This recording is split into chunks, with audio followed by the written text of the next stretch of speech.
Livre de la Genèse, chapitre 42. Jacob, voyant qu'il y avait du blé en Égypte, dit à ses fils, « Pourquoi vous regardez-vous les uns les autres ?» Il dit, « Voici, j'apprends qu'il y a du blé en Égypte, descendez-y pour nous en acheter là, afin que nous vivions et que nous ne mourions pas. » 10 frères de Joseph descendirent en Égypte pour acheter du blé. Jacob n'envoya point avec eux Benjamin, frère de Joseph, dans la crainte qu'il ne lui arrivât quelque malheur. Les fils d'Israël vinrent pour acheter du blé au milieu de ceux qui venaient aussi, car la famine était dans le pays de Canaan. Joseph commandait dans le pays. C'est lui qui vendait du blé à tout le peuple du pays, et les frères de Joseph vinrent et se prosternèrent devant lui la face contre terre. Joseph vit ses frères et les reconnut, mais il feignit d'être un étranger pour eux. Il leur parla durement et leur dit, « D'où venez-vous » Ils répondirent, « Du pays de Canaan, pour acheter des vivres. » Joseph reconnut ses frères, mais eux ne le reconnurent pas.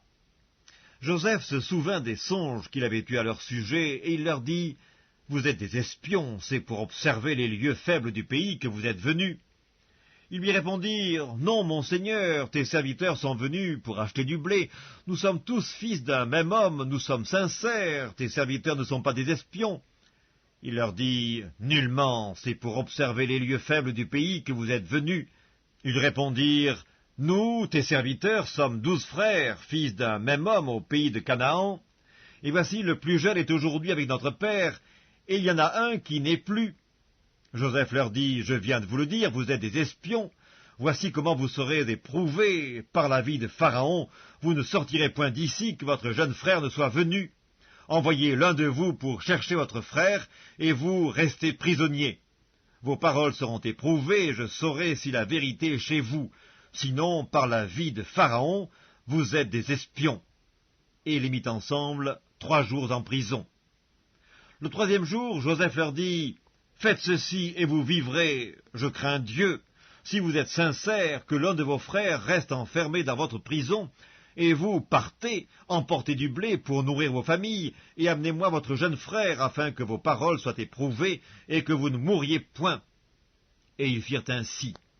Ils se dirent alors l'un à l'autre, « Oui, nous avons été coupables envers notre frère, car nous avons vu l'angoisse de son âme quand il nous demandait grâce, et nous ne l'avons point écouté. C'est pour cela que cette affliction nous arrive. » Ruben, prenant la parole, leur dit, « Ne vous disais-je pas, ne commettez point un crime envers cet enfant, mais vous n'avez point écouté, et voici son sang est redemandé. » Ils ne savaient pas que Joseph comprenait, car il se servait avec eux d'un interprète.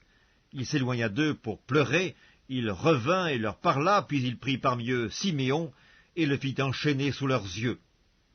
Joseph ordonna qu'on remplît de blé leurs sacs, qu'on remît l'argent de chacun dans son sac, et qu'on leur donna des provisions pour la route, et l'on fit ainsi. Ils chargèrent le blé sur leurs ânes, et ils partirent. L'un d'eux ouvrit son sac pour donner du fourrage à son âne dans le lieu où ils passèrent la nuit, et il vit l'argent qui était à l'entrée du sac. Il dit à ses frères, « Mon argent a été rendu, et le voici dans mon sac. » Alors leur cœur fut en défaillance, et ils se dirent l'un à l'autre en tremblant, « Qu'est-ce que Dieu nous a fait ?» Ils revinrent auprès de Jacob leur père dans le pays de Canaan, et ils lui racontèrent tout ce qui leur était arrivé. Ils dirent, « L'homme qui est le seigneur du pays nous a parlé durement, et il nous a pris pour des espions. Nous lui avons dit, « Nous sommes sincères, nous ne sommes pas des espions, nous sommes 12 frères, fils de notre père. L'un n'est plus, et le plus jeune est aujourd'hui avec notre père au pays de Canaan. Mais l'homme qui est le seigneur du pays nous a dit, « Voici comment je saurai si vous êtes sincères. Laissez auprès de moi l'un de vos frères, prenez de quoi nourrir vos familles, partez et amenez-moi votre jeune frère. Je saurai ainsi que vous n'êtes pas des espions, que vous êtes sincères, je vous rendrai votre frère, et vous pourrez librement parcourir le pays. » Lorsqu'ils vidèrent leur sac, voici le paquet d'argent de chacun était dans son sac. Ils virent, eux et leur père, leur paquet d'argent, et ils eurent peur. Jacob leur père leur dit, « Vous me privez de mes enfants. Joseph n'est plus, Siméon n'est plus, et vous prendriez encore Benjamin? C'est sur moi que tout cela retombe. » Ruben dit à son père, « Tu feras mourir mes 2 fils, si je ne te ramène pas Benjamin. Remets-le entre mes mains, et je te le ramènerai. » Joseph lui dit, « Mon fils ne descendra point avec vous, car son frère est mort, et il reste seul. S'il lui arrivait un malheur dans le voyage que vous allez faire, vous feriez descendre mes cheveux blancs avec douleur dans le séjour des morts. »